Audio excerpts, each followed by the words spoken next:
OTW ke rumah sepupu yang jaraknya lumayan jauh. Assalamualaikum warahmatullahi wabarakatuh. Hai, apa kabar semua? Semoga sehat dan bahagia selalu ya.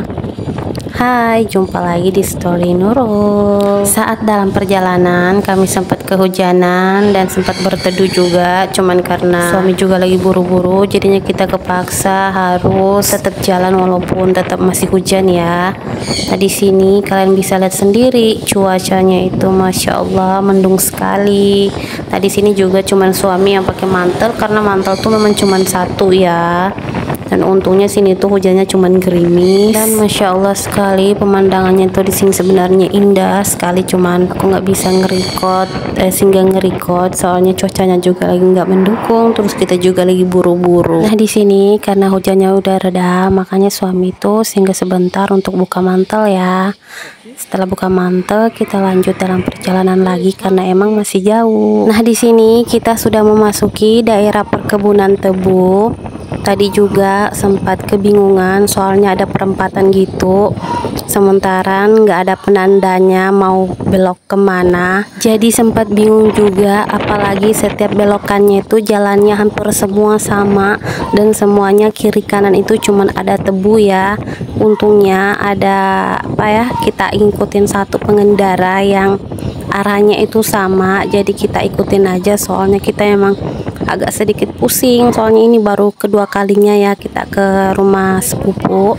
Alhamdulillah setelah 2 jam perjalanan akhirnya kita sampai juga. Sebenarnya kita tuh kemari karena ada acara pesta karena sepupu suami aku tuh mau menikah dan kebetulan orang tuanya itu kerja di perusahaan tebu, makanya dia tuh juga tinggalnya di sini daerah perkebunan tebu. Karena perusahaannya itu menyediakan tempat tinggal untuk para pegawainya ya daripada harus sewa jauh-jauh ya, mungkin lebih baik memang tinggal di daerah perkebunan ya biar lebih dekat juga kalau mau pergi kerja. Setelah sampai di rumah sepupu, yang sambut kami itu mertua aku ya, karena kebetulan memang beliau duluan perginya. Selain itu di sini juga sudah lumayan banyak orang ya. Nah di sini tuh pestanya agak sepi karena memang para pegawainya itu masuk kerja ya.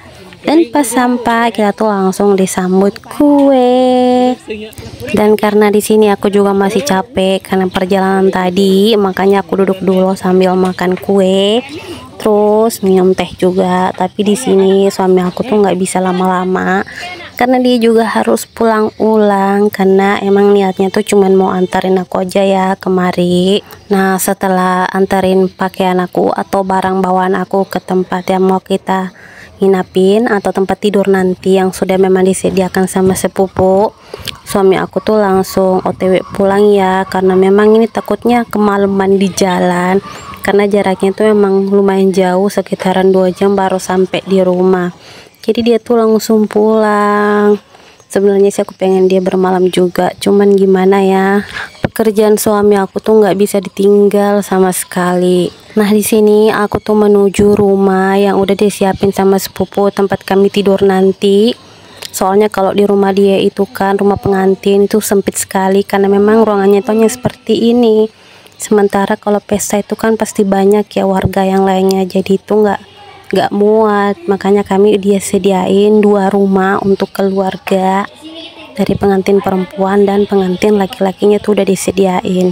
Nah di sini juga sudah ada bocil-bocil. Pas sampai tadi itu sekitaran jam 5 sore dan sekarang udah selesai maghrib, aku juga udah mulai bantuin yang lain, mulai dari bikin bumbu, parut kelapa, sama goreng-goreng. Nah ini semua, oh ya ini tuh ada baje ya, ini tuh makanan yang paling enak sih menurut aku, baje, dan kalau pesta tuh pasti ada ya. Nah ini bumbu-bumbu yang tadi udah aku buat, tapi bukan cuma aku sendiri ya, banyak loh yang buatnya karena pekerjaan bagian aku juga udah beres. Nah di sini aku mau makan dulu karena emang ini udah waktunya jam makan, jadi kita mau makan dulu. Sambil makan aku mau cerita sedikit. Jadi kenapa suami aku tuh nggak bisa ikut nginap. Sebenarnya bukan nggak bisa ya guys. Jadi suami aku itu kan kerjanya penambak atau pengimpang ya. Dan kebetulan kemarin sudah tebar benih udang, dan alhamdulillahnya bulan ini tuh kita mau panen. Jadi harus sering dipantau. Selain itu karena udangnya juga lagi makan 3 kali sehari, jadi emang sama sekali gak bisa ditinggal ya. Makanya suami aku itu gak ikut nginap. Oke, kita lanjut lagi ke video. Nah, di sini aku udah selesai makan, terus aku ke depan karena emang lagi rehat karena ya baru habis makan kan, jadi rehat dulu. Nah, di sini ada pengantin perempuannya. Nah, kelihatan sekali ya happy-nya pengantin perempuan. Selain itu di sini dia juga mau menyanyi karena mau menghibur, dan kebetulan suaranya tuh emang bagus banget.